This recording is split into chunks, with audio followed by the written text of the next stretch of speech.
Граѓаните гледаат дека СДС немаат ниту капацитет, ниту визија и план да ја водат Република Македонија. Единствено што добро им оди е блокирање, укинување и правење застои, како што впрочем сега го прават со автопатската делница Кичево-Охрид. ВМРО ДПМН напоменува дека изградбата на автопатот не смее да биде проблематизирана и обструирана, таа мора веднаш да продолжи.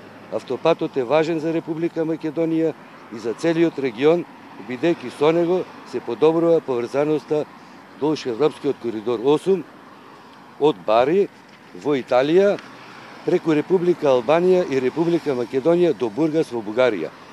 Со него ќе се зголеми проточноста и ќе се доприносе за забрзан економски развој на цела држава, а особено на нашиот регион.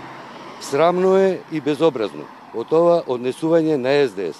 Тие во текот на изборната кампања ветуваа 600 км автопат и 550 км магистрални патишта. За сега да гледаме дека не се способни да ги довршат автопатите кои ВМРО ДПМН ги започна, кои се во напредна фаза на реализација, а не пак да гради нови.